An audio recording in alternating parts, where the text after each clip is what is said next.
আমি আমার ৪র্থ নম্বর স্ত্রীকে আমাকে সে প্রস্তাব দিয়েছে, অনেক সুন্দর কথা বলতেছে যে হুজুর আপনি যে শুধুমাত্র অসহায় অসহায় বলতে বলতে শুধুমাত্র আপনার ডিভোর্সি আর বিধবাদের কথা বলেন। আপনি কি জানেন যে বাংলাদেশে আপনার থিওরি অনুযায়ী 18 লক্ষ নারী জন্মগতভাবে বেশি, তার মানে 18 লক্ষ বাকেরা মেয়েও কিন্তু এই বাংলাদেশের সমাজ ব্যবস্থায় সেও কিন্তু অসহায়, কারণ বাংলাদেশের সমাজ ব্যবস্থা 18 লক্ষ নারী বিয়ের কোনো সিদ্ধান্ত নাই।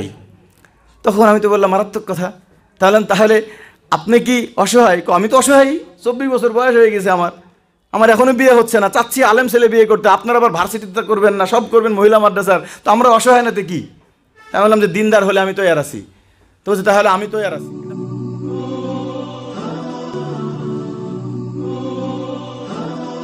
আমাদের ডাক্তার সাহেব একটা কথা বলে গেলেন, আমি ওই কথাটা একটু বলতেছি, ডাক্তার সাহেবের কষ্টের জন্য না, উনি আরও ভালো হবে। এই কথাটা কয়েকদিন আগে উলামা পরিষদের যেখানে বয়ান হলো ওখানে এই কথা বলছে, আমরা তো কিছু করে যেতে পারলাম না। এরে ভাই আপনিই কিছু করতে পারলেন না, আপনি পোলাপান আবার ছাতা করবে? আপনি যদি আজকে বলেন যে আমি জানতে দিব, এখন সবাই কয় কি ভাই আমরা কিছু করতে পারলাম না, তোরা করিস। হিসাব করে দেখেন আপনার পরের প্রজন্ম আপনার মতন ইমানদার হবে না, এটা আমার আল্লাহ রসুলের কথা। তো আপনার মতো ইমানদারাই যদি কিছুই না হয়, তা আপনি আপনার পোলাপানকে কি মনে করতেছেন? আপনার কি মনে হয় আমরা যখন 22 বছরের পোলা ছিলাম ওই সময় অ্যান্ড্রয়েড সেট জিনিস বুঝতাম না? আমার এক চাচা বেড়াতে গিয়েছিল আমার বাসায়, ওনার ফোন আসতেছে, এখন এই ফোনটা যখন লাল আর সবুজ টিপ দিতে হয় নাকি, টানতে হয় না উপরে, কিন্তু আমি টিপেই যাচ্ছি, রিসিভ হয় না কে? কিরে আমি আমার হুজুরের মোবাইল তো রিসিভ করি, কিন্তু এটা হয় না কেন? এটা যে এরকম করে টানতে হয় আমি জানি না। বিশ্বাস করবেন না, আমি কয়েকদিন আগে ময়মনসিংহ গেলাম, আমার এক বন্ধুর পোলা, বয়স 1.5 বছর। তো বন্ধুর পোলা কোলে নিয়েছি আর আমার এখানে মোবাইলটা বার করে নিয়েছে, বয়স কত? 1.5 বছর। এবং আমি বড় অবাক হয়েছি, মোবাইলটা এভাবে নিয়ে এরকম করছে। তাহলে আপনার কি মনে হয় আপনি আজকে কিছু করতে পারতেছেন না, আপনার সন্তান এসে কিছু করে দিবে? এই জন্য আপনার দায়িত্ব আপনি পুরা করে যান। আমরা তৈয়ার হই যে আজকে এই বাংলাদেশে এই পৃথিবীতে দিন আমাদেরকে বাস্তবায়ন করতে হবে, আমার সন্তানের জন্য ফেলে রেখে যায়েন না।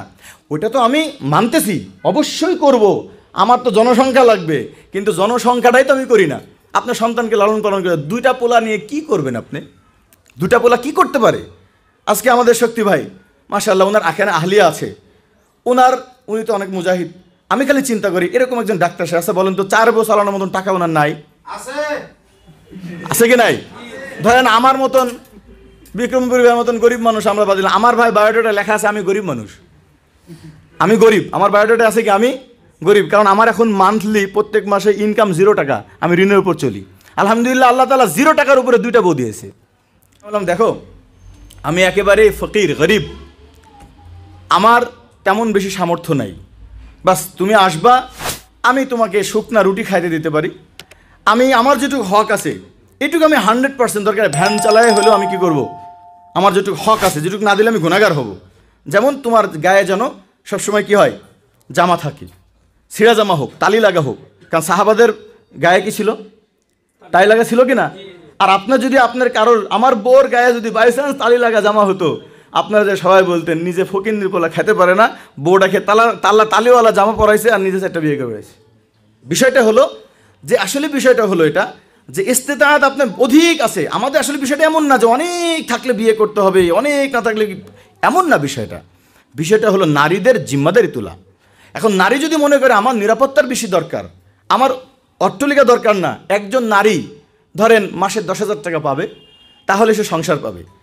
আরেকজন নারী 50,000 টাকা না পাইলে সংসার করবে না। আচ্ছা বলেন তো কোন নারী বুদ্ধিমতী? কারণ সে কি পেয়ে যাচ্ছে, স্বামী পেয়ে যাচ্ছে, কিন্তু সে যখন আকড় বেঁধে আছে যে না যে বড় লোক না তার সাথে আমি বিয়ে করব না, তো তুমি থাকো এভাবে। কিন্তু তুমি যদি আজকে বিবাহ করো, হতে পারে তোমার কারণে ওর কি রিজিক বেড়ে যাবে।